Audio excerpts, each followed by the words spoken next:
Everyone remembers Cersie Lannister's walk of shame, the Queen stripped of her dignity, forced to walk barefoot through the jeering streets of King's Landing. But what most people don't know is that this scene wasn't fantasy. It was history. Centuries before George R.R. Martin wrote his version, a real noblewoman in medieval England, Ela Fitzpayne, was sentenced by the Archbishop of Canterbury to do the very same thing. Her crime: alleged affairs with knights and priests, one of them named John Ford. And when she refused to kneel, when she chose pride over penance, someone made sure the priest who shamed her never lived to see another sermon. The Church called it justice. History remembers it as revenge. If you want more stories like these every day, like this video, share your thoughts in the comments below, and don't forget to subscribe to the Shadow Book for more true stories buried in the dark corners of history.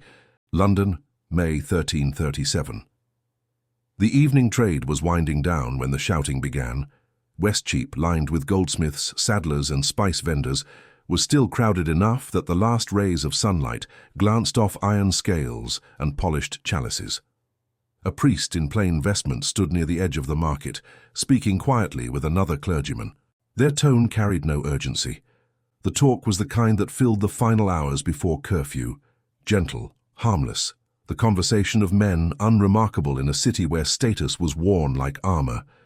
Witnesses later agreed on small things: that the air smelled of salt fish, that bells from St. Paul's told the hour, that the taller priest, John Ford, looked momentarily startled, as if recognizing someone in the crowd. Then 3 men stepped from the line of stalls. None concealed their faces.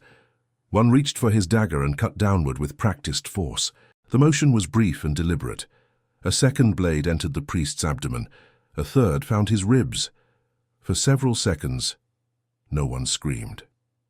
The sound came later, after the crowd noticed the blood pooling between the stones. The other priest backed away, hands raised, repeating words that no one could hear over the marketplace noise. The attackers lingered long enough to confirm their work. One turned, met the onlooker's gaze, and walked calmly toward the side street leading to St. Mary-le-Bow. The others followed. By the time the watch arrived, the market had half emptied. A few women knelt beside the fallen man, trying to lift his head, but the throat wound had already stiffened with air. His rosary had fallen loose, beads pressed into the dirt by a merchant's heel. Witnesses disagreed on the color of the attackers' cloaks.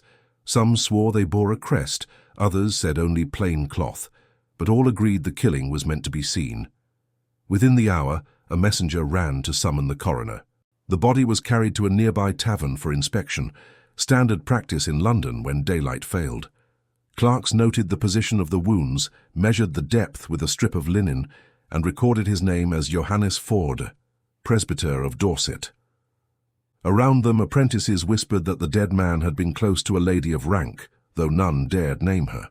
Outside, merchants resumed covering their stalls. A few looked toward the darkened alley where the killers had vanished. No pursuit was organized.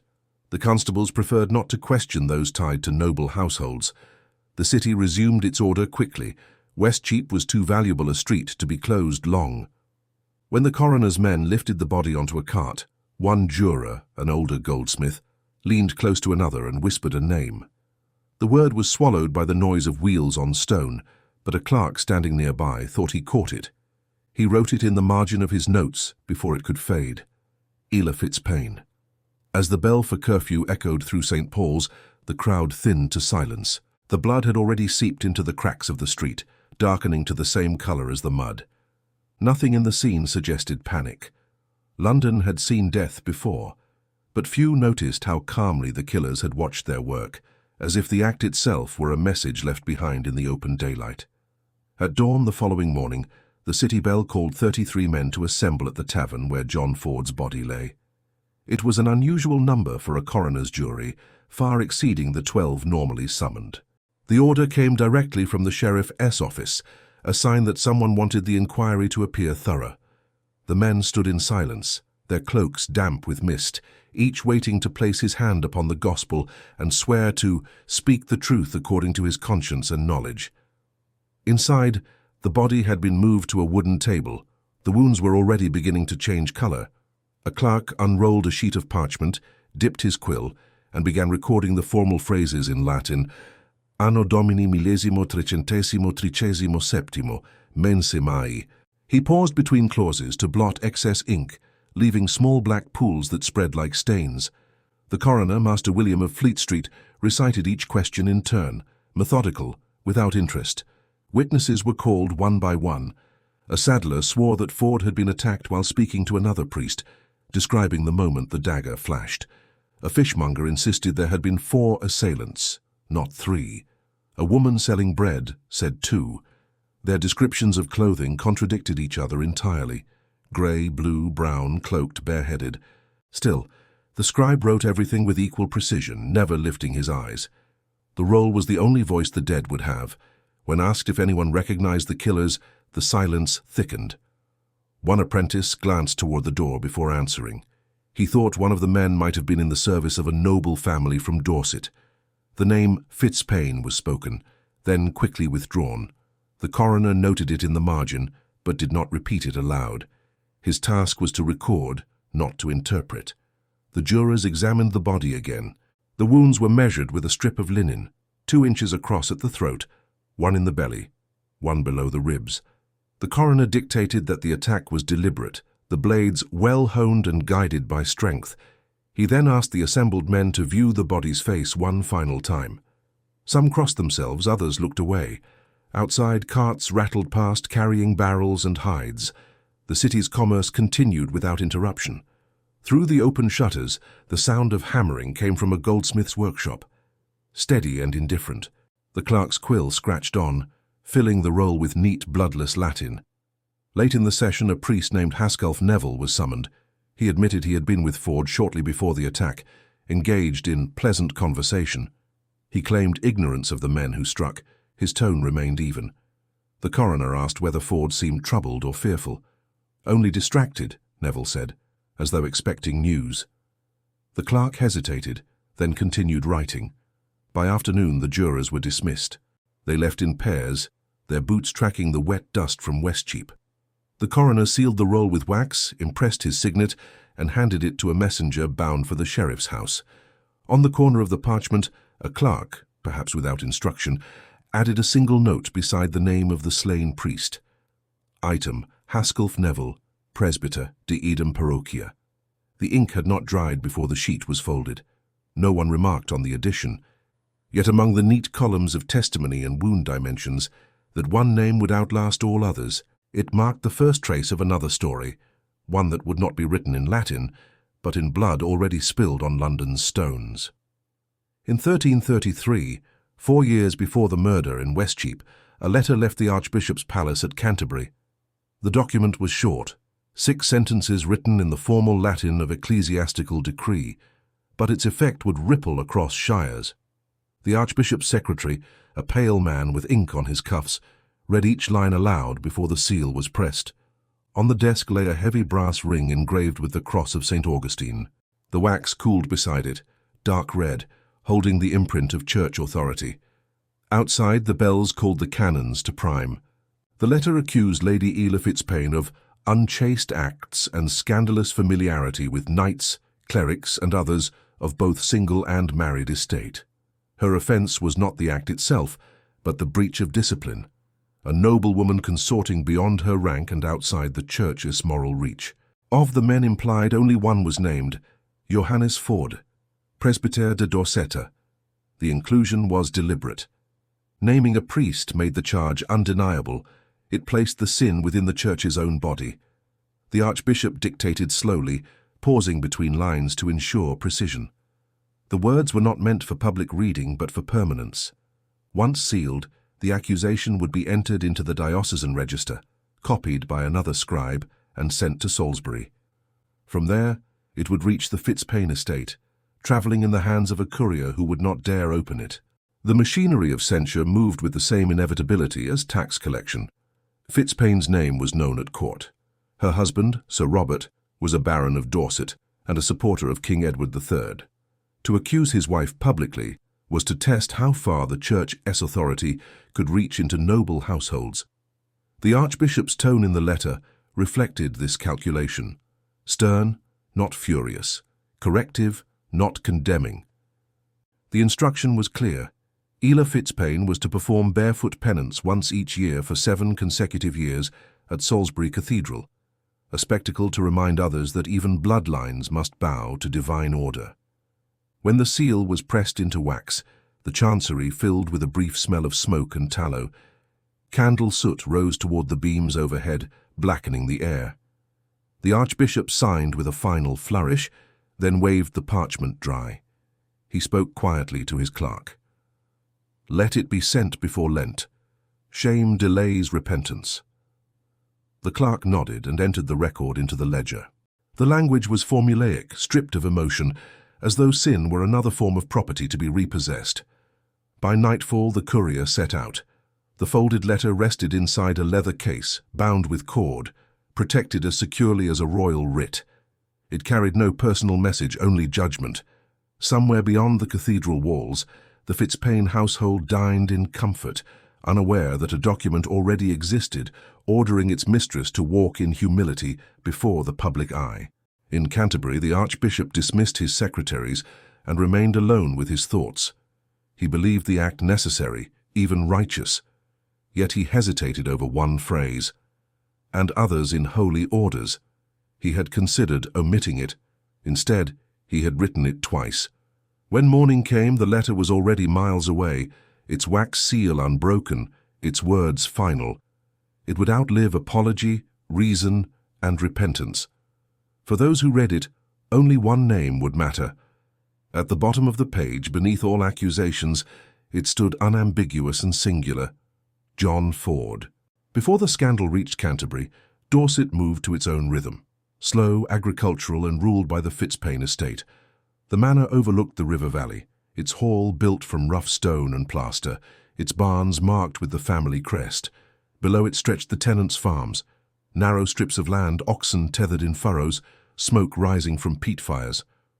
Authority was exercised not through violence but through ownership. Fear was quiet here, and efficient. John Ford served as the Fitzpayne household chaplain, though his duties had long since drifted from the spiritual. His parish was nominal, his influence practical. He kept records of tithes mediated between tenants and reeves and delivered letters sealed with the Fitzpayne arms. In theory, he represented the church. In practice, he represented the family. Those who failed to meet their dues often found themselves owing twice as much the following season. Ledgers were adjusted, signatures altered.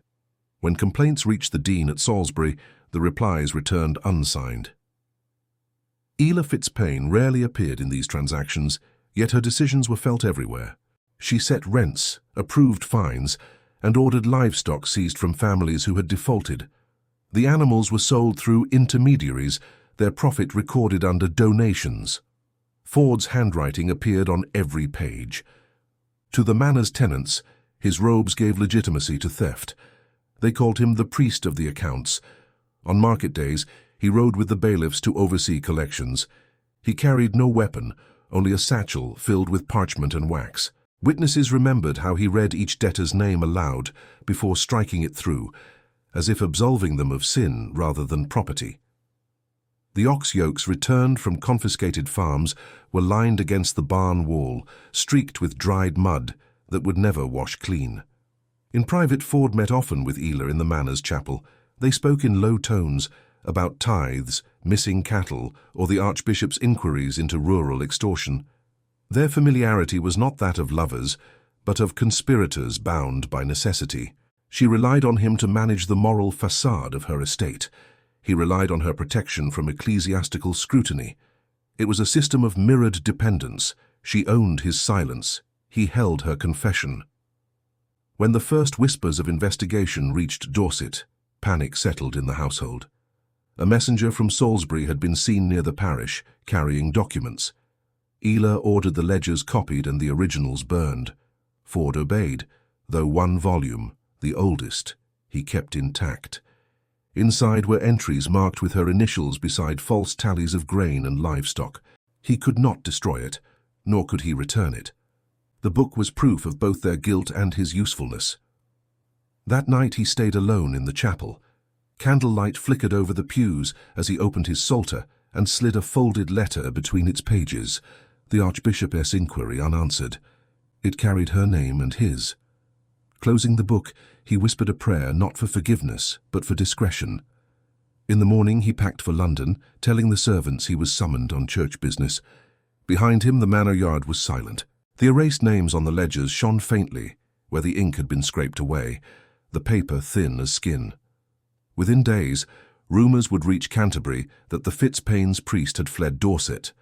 But for now, only one secret left the valley with him, a record hidden inside a psalter waiting to be found.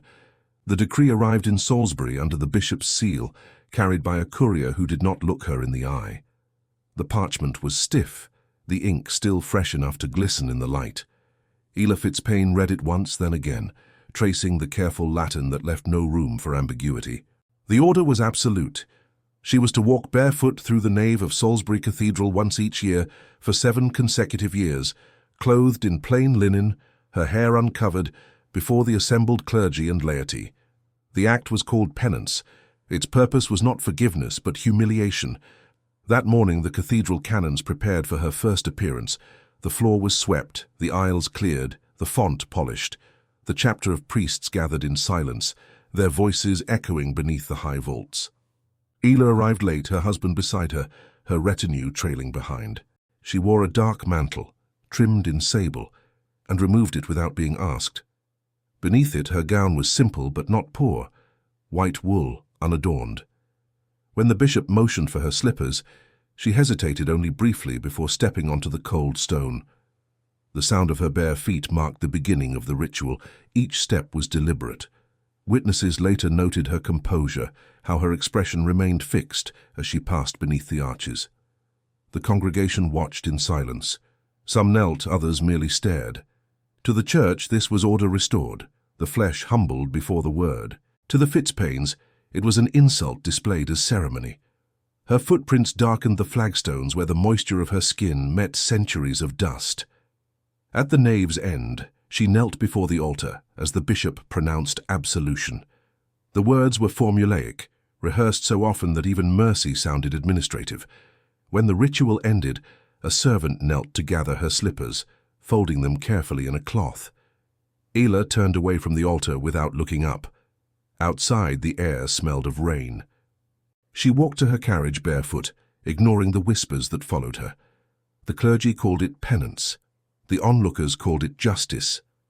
But in the manor that evening, no one spoke of faith, only of insult. At dinner, her husband Robert read the decree aloud, his voice low and controlled. 7 years, he said. A lady of this house, paraded like a thief. Ela answered only once. If they wish to see me walk, they shall remember what followed. She dismissed her attendants and summoned her steward. Letters were to be written, to allies in London, to families indebted to her husband, to courtiers sympathetic to the crown. The Fitzpaynes had always understood that silence was a form of strategy. By nightfall, her resolve had hardened. A candle burned beside her writing desk as she dictated to her clerk. Each letter was composed in polite, flawless Latin. Requests for assistance, inquiries about clerical disputes, favours owed and soon to be claimed. She signed them all herself, sealing each with the Fitzpayne crest, a stag beneath a cross. When the last seal cooled, her husband entered the room. He said nothing for a time, then drew a fresh sheet of parchment. The letter he wrote was not addressed to the church, but to the crown. Its contents would never be read aloud in any cathedral. He signed his name beneath hers, the ink glistening beside the candlelight. The document was folded, sealed, and sent before dawn. The penance had been completed. The punishment had only begun. By the spring of 1337, London had absorbed John Ford, as it did all men who sought to be forgotten. His Dorset years lay behind him, sealed by silence and distance. He lodged near St. Paul's, in a narrow room above a scrivener's shop, its walls lined with discarded parchment. From there, he prepared petitions for advancement, a position within the diocesan offices, perhaps even a parish nearer the court. His qualifications were sound, his reputation, if dimmed, not yet destroyed. Each day he visited the cathedral precincts, attended minor services, and left letters with the notaries who handled clerical appointments.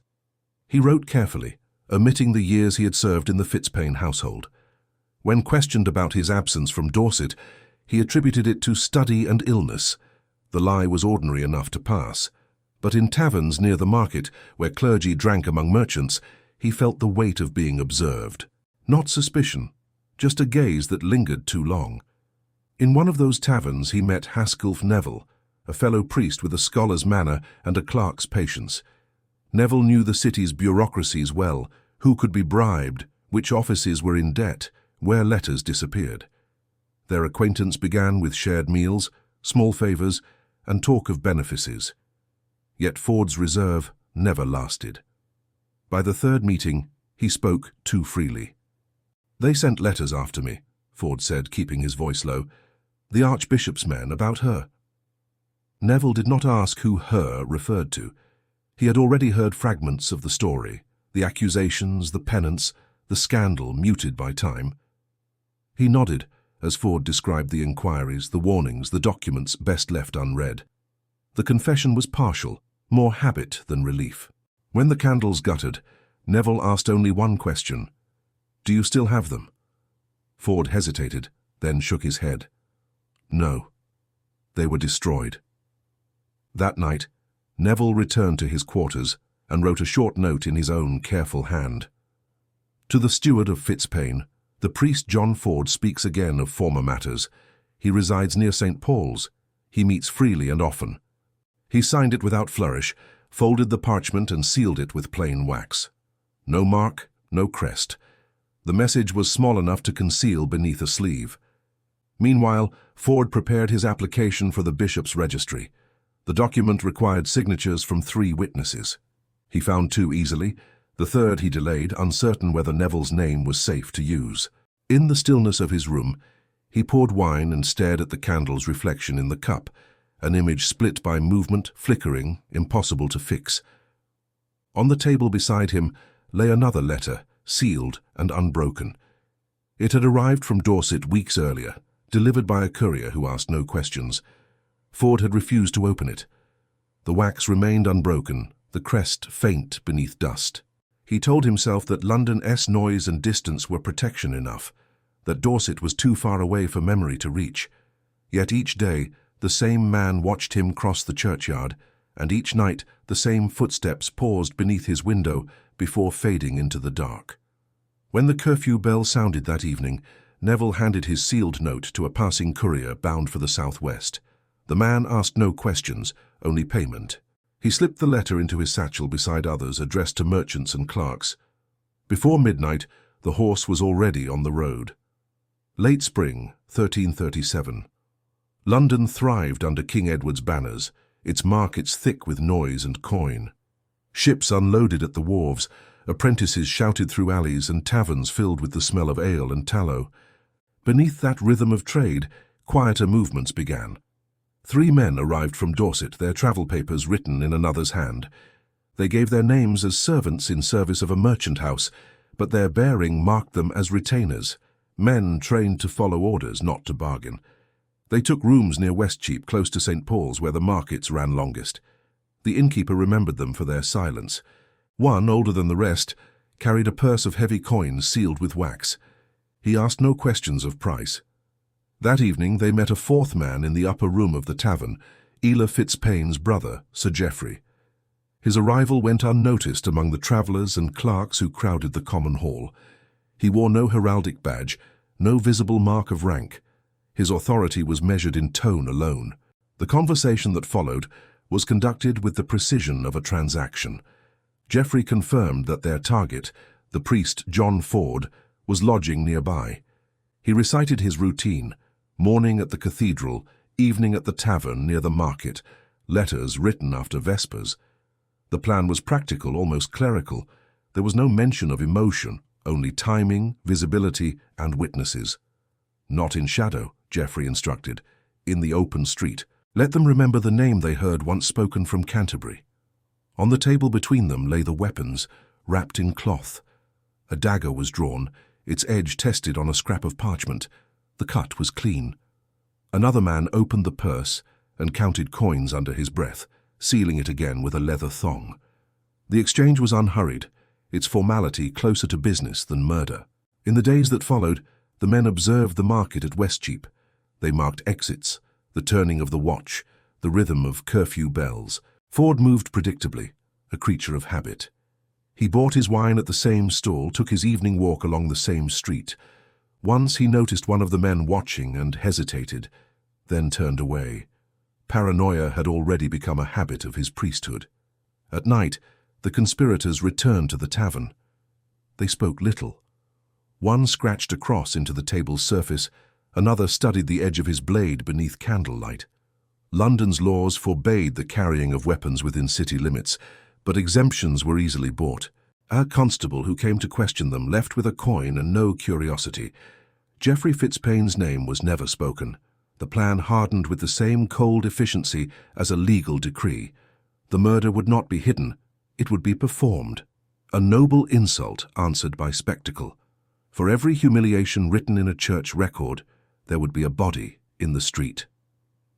Near midnight, a messenger arrived from St. Paul's. His message was brief, whispered at the door before vanishing into the dark. He dines tomorrow near the market, alone. No orders were given aloud. The men rose, gathered their cloaks, and dispersed into the city's winding lanes.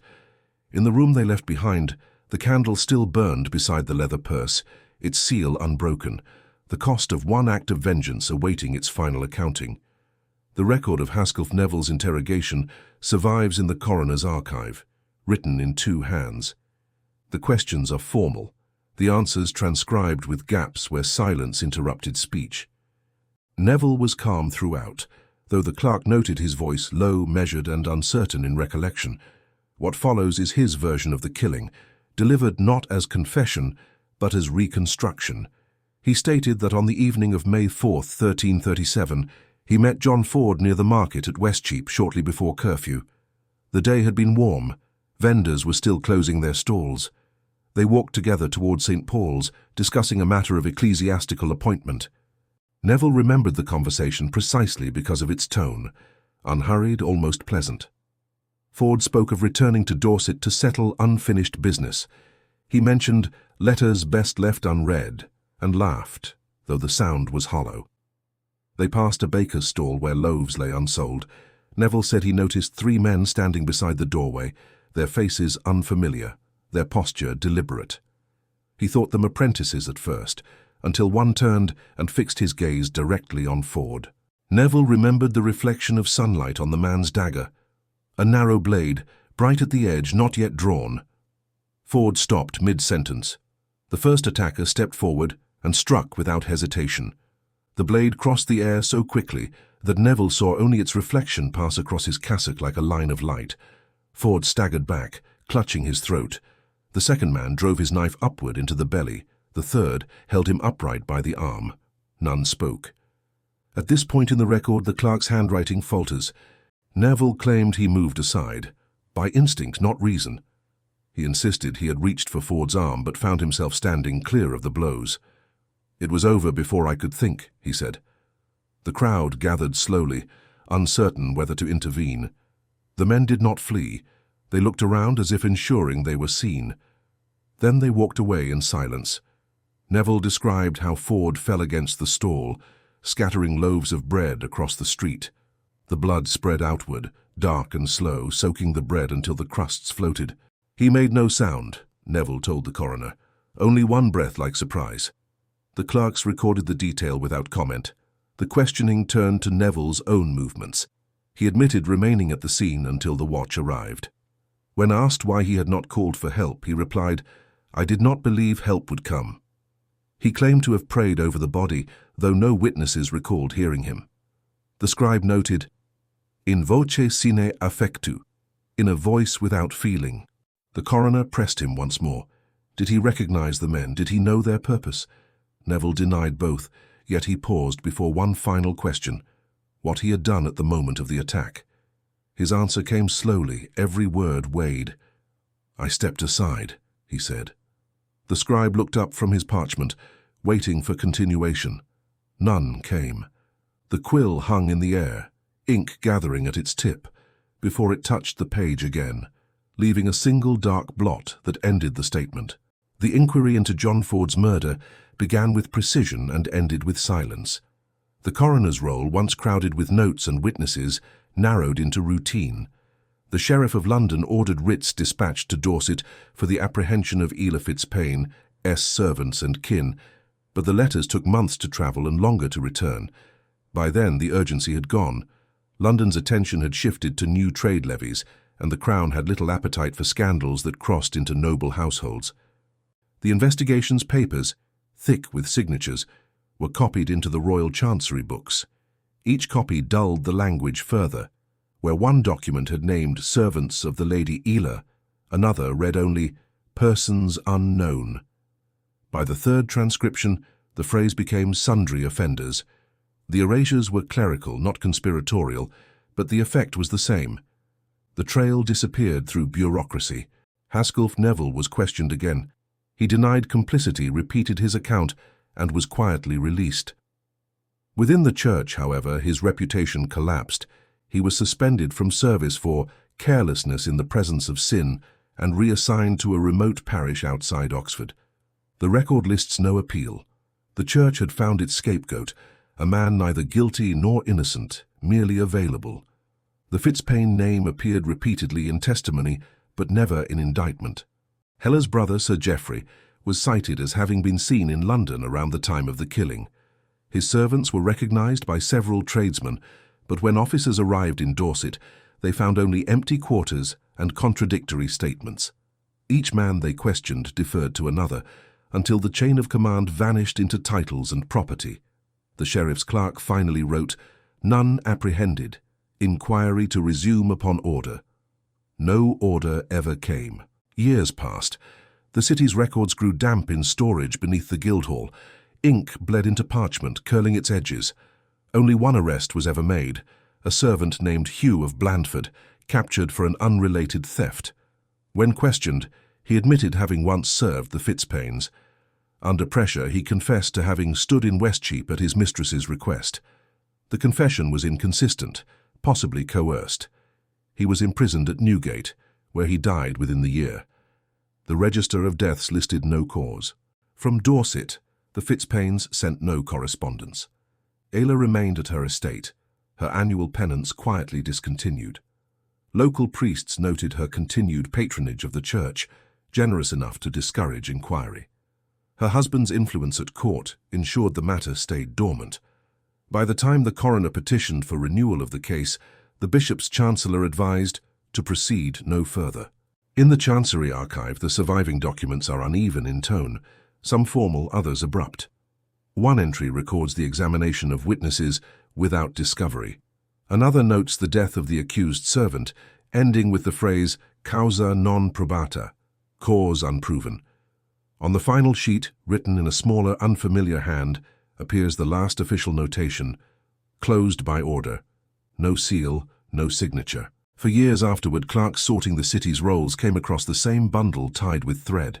Inside, they found the coroner's Latin record, Neville's testimony, and the single confession of the servant. The parchment smelled of mould and iron from the cell in which it had been kept.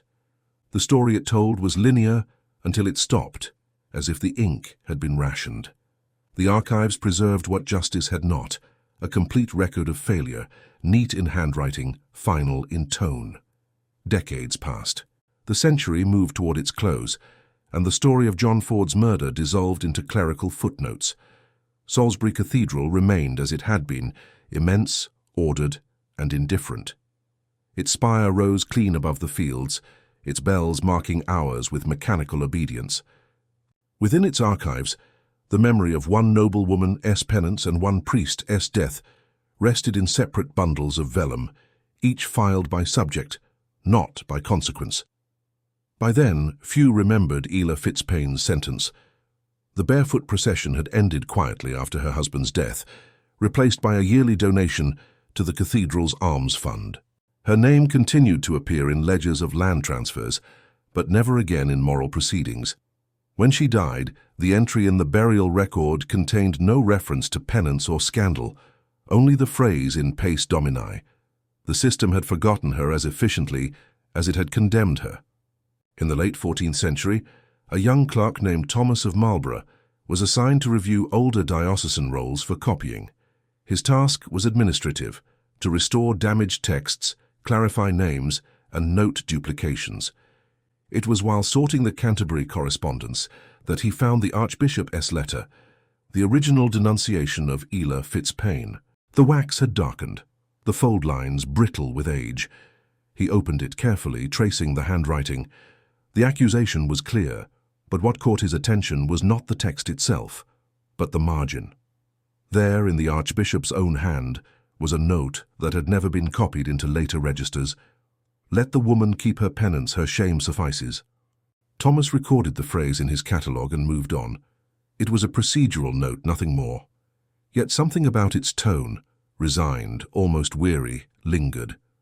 He placed the document back into its sleeve and reached for the next. At the same time, scholars in London's Guildhall archive began cataloguing older coroners' rolls for the royal record. Among them was the inquiry into John Ford's death. Its pages, warped by damp, bore faint ink where names had been erased. The final entry read simply, "Closed by order." The scholars debated its meaning, whether order referred to hierarchy or command, but reached no conclusion. They noted the case as unresolved and filed it under homicidia, alongside hundreds of other forgotten deaths. When the sunlight through the archive windows shifted, the dust rose and settled again across the parchment. The clerks worked without reflection, the past reduced to script. Each sheet was handled with care, but no reverence. History, like sin, had become a category, not a lesson. At Salisbury, pilgrims continued to kneel before the same altars where Ela Fitzpayne had once walked barefoot. None remembered the ritual or its purpose. The stones had been scrubbed, the floor resealed. In the cathedral's silence, the only trace of her penance was the faint depression of centuries of footsteps, all anonymous. The record of John Ford's murder survived longer than the reasons for it. Scholars annotated it, quoted it, and misread it. The documents proved everything except guilt. What remained was absence, of justice, of outrage, of consequence. By the time both archives were combined under the King's Charter of Preservation, their connection was invisible. Two separate histories bound by omission, a woman's humiliation erased by privilege, a priest's death dissolved in procedure. The Church's authority had endured not through righteousness, but through the quiet endurance of its own forgetting. In the end, nothing was lost. It was all written down, every oath, every name, every order to do nothing. The silence that followed was not mercy. It was consent. Centuries later, the cathedral still stands, its stones polished by generations of worship, its silence absolute. No plaque bears her name, no record acknowledges the man who died for her defiance. But in the archives, two documents remain, a letter of accusation and a coroner's roll, separate in intent, united in outcome. The Church never confessed, the nobility never apologized. And history, as always, preferred the quiet of obedience to the noise of truth.